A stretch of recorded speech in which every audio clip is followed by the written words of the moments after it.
Hello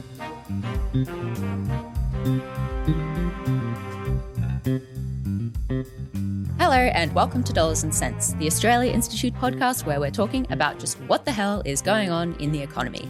I'm Elinor Johnston-Leake, the senior content producer here at the Australia Institute, and instead of our chief economist Greg Jericho here today, because he is away sick, we have our senior economist Matt Grudnoff. Hello, Matt. Yay, I'm here. You're Hello, here. Elinor. Thank you for coming on at short notice. Thank you for having me. Yeah, no worries at all. I would say it's nice to have a break from Greg, but that would be mean. So That would be mean. No. Get No. better, Greg. Yeah. Sorry, Greg, if you're listening. Anyway, Matt, every year the Australia Institute publishes a fossil fuel subsidies report. So this year's just been released just today. It's pretty interesting. And you might be thinking, listeners, why would the government subsidise fossil fuels? Good question. Yeah. As our boss, co-CEO Richard Dennis says, you tax things you want less of, you subsidise things you want more of. And if our government's serious about, climate change and that whole thing, transitioning away from fossil fuels, why would they be subsidising them? Fossil fuels, which directly contribute to climate change, which, we're already feeling the effects of. And cost the budget money. Yeah, exactly. But bad news, they actually do at both the state and federal level. So Matt, how much money do our governments actually give for fossil fuels? Well, over the last year, they gave $16.3 billion with a B. With a B. Over the last year. And that's a almost 10% increase from the year before, which was $14.9 billion. And this is an area of expenditure that is rapidly growing, and it continues to rapidly grow. Now, this is not just federal government subsidies, not just the federal government, this is also state government. So the state governments offer all kinds of fossil fuel subsidies as well. The largest single subsidy is the fuel tax credit. That makes up over $10 billion. So it's a big chunk of the $16.3 billion. And that's basically an enormous tax refund for huge users of diesel, mostly mining companies and the like. They get their diesel tax-free. You and I and most other Australians have to pay tax on it. Yep. They get it taxed. They basically get a lot of the tax refunded. And that's also rapidly growing as they use more and more diesel. What's the logic behind that subsidy, the fuel tax credit scheme? Well, originally the idea was that fuel tax was paid to fund roads. And that when they originally brought the tax in the 1950s, we're talking about. So we're talking about, 75 years ago or thereabouts, they brought it in to fund roads. They very quickly worked out that the amount of fuel people use and the amount of money needed for roads are entirely different things and they don't match up. So they got rid of that. But the fuel tax credit idea is that if you don't use public roads, so if you, for example, have one of those enormous mining trucks that's just driving between where they're digging up the ore and where they're processing the ore, then you don't have to, you shouldn't have to pay to fund the roads. Because you're not using the roads. But the problem is there's no link between the two. We know that burning diesel is a greenhouse gas and is causing climate change. And lots of different companies, including Fortescue, one of the largest mining companies in Australia, say they shouldn't be getting this subsidy. All mining companies shouldn't be getting this subsidy. Why not? Well, because it's discouraging them from reducing their diesel use. So, take the giant mining truck. There's no point investing in maybe turning that electric so it doesn't use diesel because they're getting their diesel really, really cheaply. So even Fortescue has come out and said, we need to limit this fuel tax credit so that we can be encouraged and other mining companies can be encouraged to basically decarbonise. And look, just because you don't use public roads doesn't mean that you shouldn't pay tax on fuel. Not everybody uses education service. You might not have kids, right? And so, but you still pay tax that pays for education. You might not use aged care, but you still pay tax that pays for aged care. So there are whole loads of different areas that our tax dollars pay for. We don't have a problem with any of those. But when it comes to giant users of fossil fuels like these mining companies, suddenly this is an issue. There's been a lot of concern recently, Matt, that about the cost of the NDIS, the amount that it's supposedly ballooned over the past years. But this report showed that the NDIS cost actually grew at a rate smaller than the cost of fossil fuel subsidies. Why are the two things why isn't it getting the same amount of criticism here? Yeah, exactly right. So, you often hear, there's blowouts in the NDIS funding and the government needs to limit its growth. Yeah. But, over the last 4 or 5 years, fossil fuel subsidies have been growing faster than the NDIS. But yet we don't hear anything about that. And the reason is fossil fuel companies have political power and governments don't want to annoy them. And also we need to look at it more broadly in that spending on the NDIS significantly helps disabled people, their families. It makes their lives better. Yeah. Whereas spending on fossil fuel subsidies, right, it causes climate change. Climate change makes all our lives worse off. And yet we have this massive growth in fossil fuel subsidies that's going faster than other areas of the budget that the government claim, they need to limit. If we're really concerned about budget and they want to do budget repair, well, then they can limit fossil fuel subsidies. Not only would that help the budget and their budget repair that they claim that they're interested in, but it would also reduce greenhouse gas emissions and reduce climate change, which is making all of our lives worse. Yeah, save $14 billion a year, maybe. $16.3 billion. $16.3 billion, sorry. 14.9 last year. Oh my gosh. Who knows what it could be next year? Yeah. It is rapidly growing and it's only going to get worse until the government takes this issue seriously. Why have these fossil fuel subsidies grown so much recently?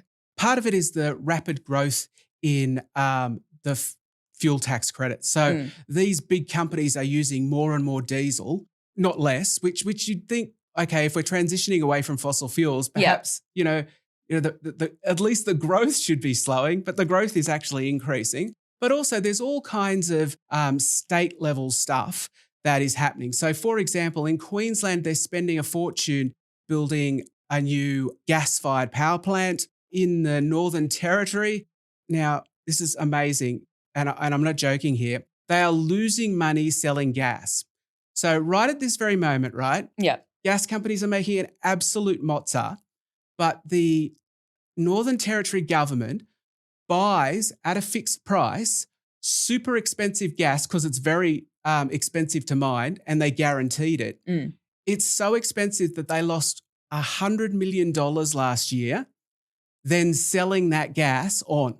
Oh my God. So, yeah. We sell our gas really cheaply to Japan and then they on-sell it at a profit. The Northern Territory government buys gas from this marginal mine that it wanted to prop up and subsidise and then on-sells this gas. And even with the crazy prices we have, they still can't make a profit from it. Yeah. So there's all sorts of crazy things. The Western Australian government has spent $300 million bailing out a privately failing coal company because it supplies one of their coal-fired power stations.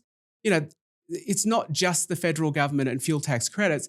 There are all sorts of stupid things that state governments are doing where they're spending literally hundreds of millions of dollars propping up these failing fossil fuel projects. Pretty much the exact opposite of a transition away from fossil fuels. Yeah. If these projects fail, okay, that's sad, right? But, Is it? Well, no, it's not, right? So we should be transitioning away. But instead of, letting some of these die, we're actually pouring public money into them. And it's, I suppose, worth mentioning here that LNG prices are soaring at the moment because of a certain orange lunatic calling himself an anti-war president and then starting yet another war, which will... I wonder why he didn't get the Nobel Peace Prize. It's a mystery. Well, he still might. Someone might give it to him. But... No, what one he earned, not somebody. No. He was forced to hand over. And he started another war, which will cost who knows how many lives and have devastating effects in the region and, is currently disrupting gas exports. It seems pretty twisted that at a time when all of this is happening and ordinary Australians are struggling with petrol prices, that our government is handing out subsidies to fossil fuel producers who are just making an absolute killing on it. Yeah, look, after Russia's illegal invasion of Ukraine, oil and gas prices soared. And guess what? Gas companies in Australia made an absolute fortune.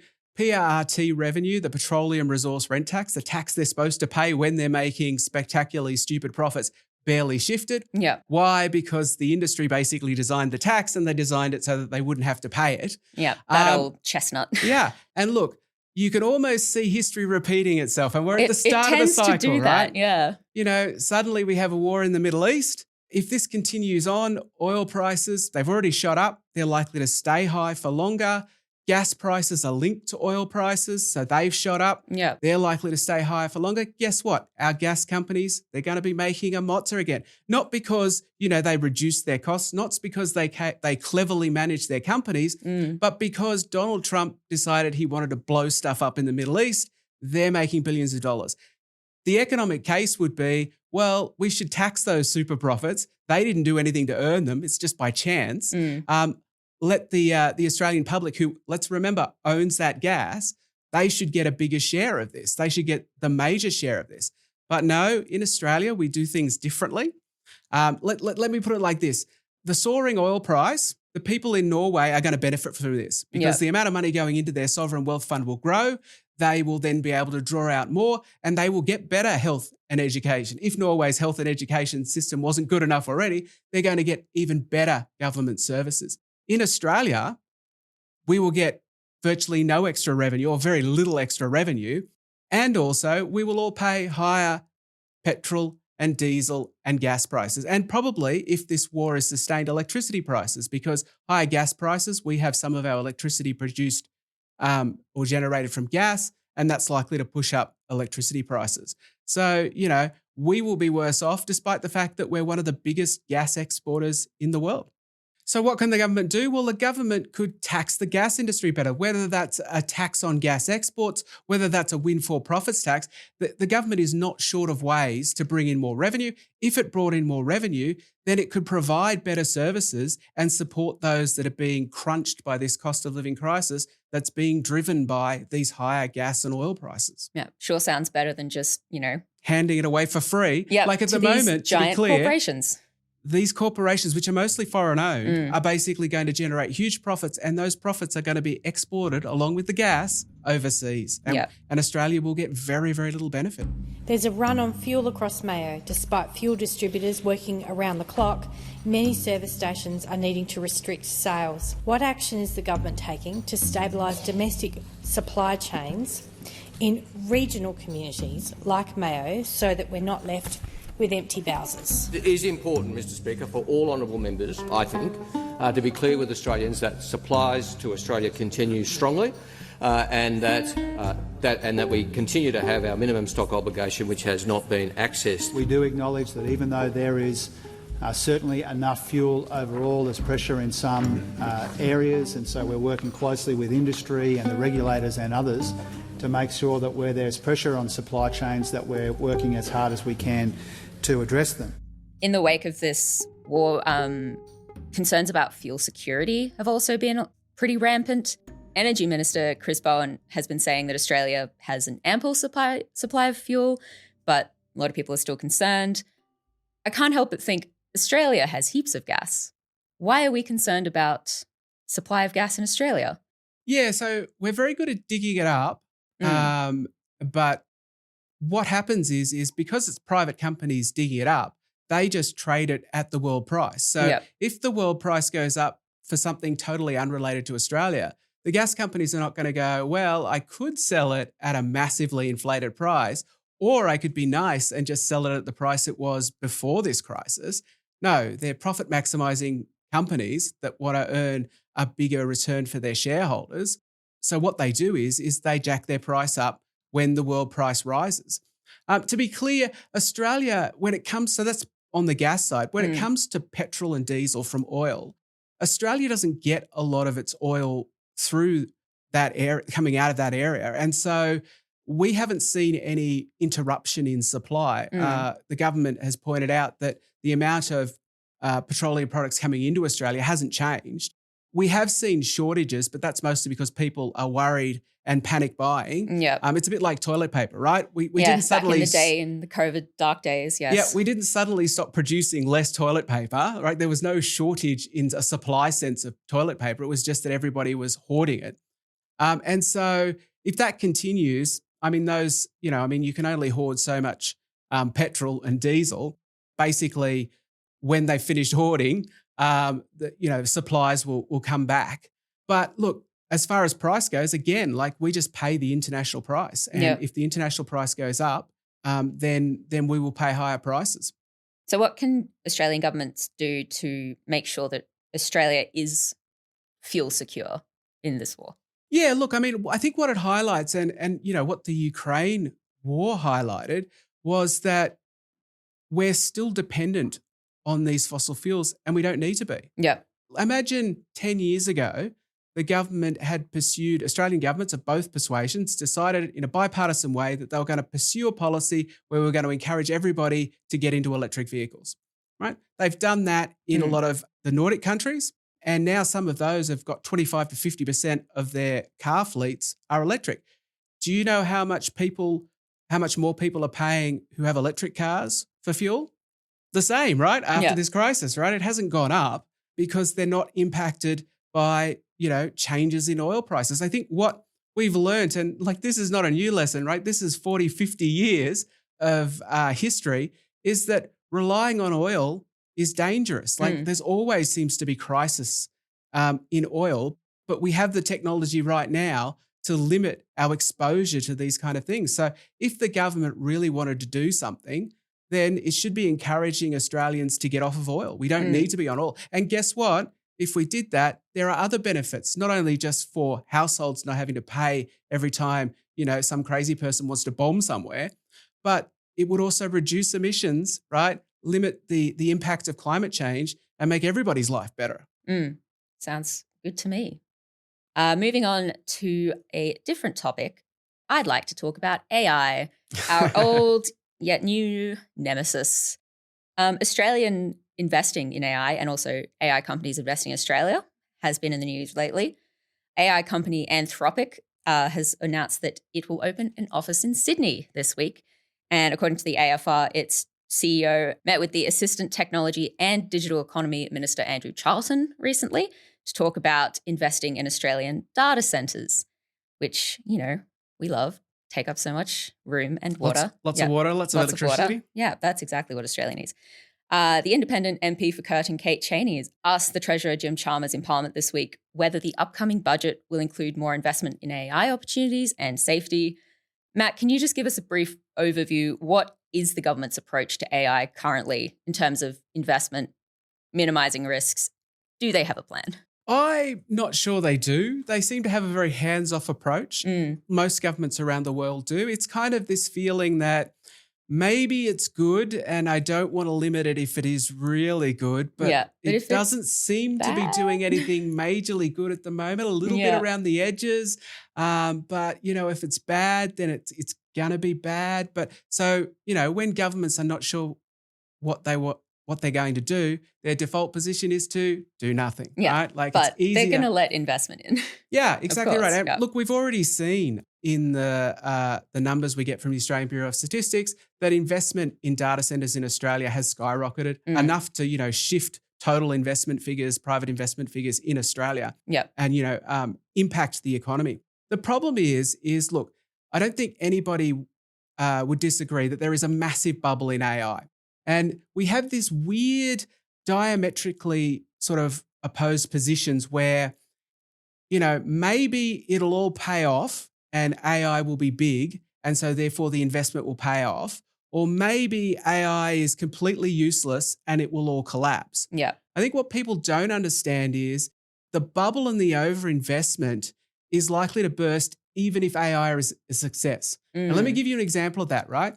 You Elinor will not remember the dot-com bubble in the early 2000s. No, I was quite small, yes. Yes, but for older people like myself, there was this huge bubble where everybody thought the internet was going to be huge. And there was a massive overinvestment in fiber optics and kind of internet companies, huge amounts of money. There was a bubble. Now, the internet was huge, right? Still is, I would say. Yeah, exactly right. But the bubble burst because there was massive overinvestment. So even if the technology is good, clearly the internet didn't move forward and didn't happen as fast as the investors had hoped because they were all hyped up.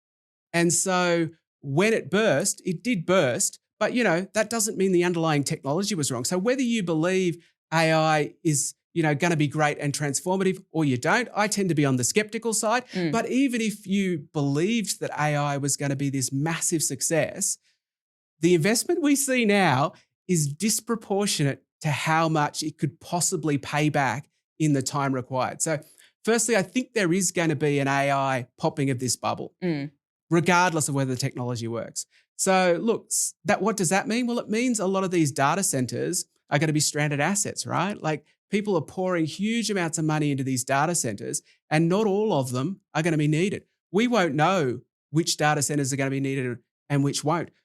Obviously, some of these AI companies are either going to go broke or have to be merged in with others. Yeah. And right now, you don't know which one's going to be which. But sometime in the future, there's going to have to be a massive rationalization.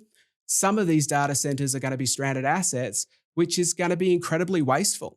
And so that's the risk, is you don't want to be massively exposed to investment in this sector and then have it blow up or, the bubble pop, and then for you to have these massive losses that the economy then has to absorb. For those of us who, weren't really conscious for the .com bubble, how did that affect ordinary Australians? And, what could we potentially anticipate coming when the AI bubble bursts? Yeah, that's a really hard question to answer because all the kind of bursting of bubbles kind of behave differently. But ultimately, it'll impact ordinary people the worst if the bursting of that bubble is enough to push the economy into recession. And then it will expand outside of the AI sector into the rest of the economy. And obviously recessions lead to higher unemployment, regardless of whether you work in the AI sector or not. And that's when it becomes a really large problem. So in Australia, we didn't have a recession during the .com bubble, but there were massive layoffs in other countries. And if that were to happen in Australia in the AI and it spread to the rest of the economy, that's when it can be really impactful for ordinary people. But also, it's just a waste of resources. Like at the moment, what we're doing is we're pouring enormous amounts of Australia's resources into building these data centers. If we then have to basically abandon them, right now, if you were trying to buy a new laptop or you were building, a desktop, right? What's happening? The price of all of the component parts is soaring. Why? Because we're not using those component parts to put into computers for you and me. We're putting them in computers for data centers. Even global car companies who use, memory and other component parts for, the computers in cars are struggling to be able to get those parts. And that's impacting on things as varied as selling vehicles. So, it's already having an impact. When you pour enormous amounts of a single resource into one area in the economy, it's going to cause shortages in other parts. And we're seeing that already. Imagine if a chunk of those resources then end up being wasted. You've basically had the shortage and the cost problems and you haven't got any benefit from it. Some people out there are still saying, it's going to have a benefit for Australians. Yep. Recently, the Productivity Commission head, Danielle Woods, said modelling suggested that AI could deliver a $116 billion boost to Australia's GDP over the next decade, which would be about $4,400 per person. But turns out your fellow economist named Matt, who is employed at the Australia Institute, Matt Saunders, actually looked a bit closer at the modelling she used and didn't actually seem that exciting. What did other Matt find here? No. So the first thing is, right, economists are really bad at predicting the future. I know that's good to know. People like to ask economists about the future, what's going to happen in the future. We're really bad at it, right? So when you see modelling from the Productivity Commission say, oh, this is what the expected economic benefit from AI is going to be, like my first thought is, well, how did you figure that out? Nobody knows what's going to happen. And, they had a massive range. So the $116 billion figure was the maximum. It was between $2.6 billion and $116 billion. That's a pretty bloody big range, margin. which tells me they have no idea. Yeah. It was from a report of over 200 pages, right? And the bit on this estimates was like half a page, which tells you also it wasn't a big focus or, it certainly wasn't a big part of the effort. And also it's over 10 years. So 116 billion or 2.6 billion over 10 years, that's like $250 million a year, right? Now, the Australian economy is 2,600 billion. So $250 million, right? That's 10,000th. So for every $10,000, we're talking about $1 of gain. And that's what this big AI fuss is all about. Yep. And so, big range, so they don't really know what's going to happen. But even if you look at it, even if you take the 116 billion, that's 11 or 12 billion a year. Again, from 2,600 billion, an economy that produces 2,600 billion. So again, a tiny part of it. And that's a super optimistic estimate from something that they really don't know what is going to happen with it. So I think what it highlights is that even if you assume optimistically, as the Productivity Commission were, about the benefits, and to be clear, the Productivity Commission think AI is going to be great, right? Yeah. They're big enthusiastic people. They came out and said we shouldn't be concerned about the intellectual property rights that AI is stealing because the benefits are going to be so good. But even from their benefits, they're only a small, tiny fraction of what the economy is currently producing. And the benefits are always put in over 10 years so that the numbers sound bigger. I think what it highlights is that, this is over-egged and is probably not going to be as huge as some of their big proponents think it will be. Yeah. Is there a potential issue here as well in that, like the gas industry, a lot of these big companies investing in Australia are, overseas companies. Is there a potential issue with it? They're going to invest in all these data centers and profits are going to go overseas? That is a great question. Just like the gas industry. It's a digital product. So how well have we been at getting Google and Facebook and the other big digital companies? Have we done a good job taxing them? Listeners out there, you tell us. Do you think we've been doing a great job taxing those big digital companies? Well, I would suggest we have been really bad at it. And I would also suggest that you're right. They're all big multinational corporations and they are going to do exactly what the other big multinational digital corporations do. We will struggle to tax them. We will struggle to get our fair share of the revenue that's created from them. Well, I reckon that's probably about all we've got time for today, Matt. Thank you so much for subbing in for Greg. Thanks for having me as substitute Greg. And if any listeners out there are interested in learning more about the Fossil Fuel Subsidies Report or our research into AI or anything else, they can go to australiainstitute.org.au. Music, as always, is from Blue Dot Sessions. Thanks for everyone so much for listening, and we'll see you all next week. Bye.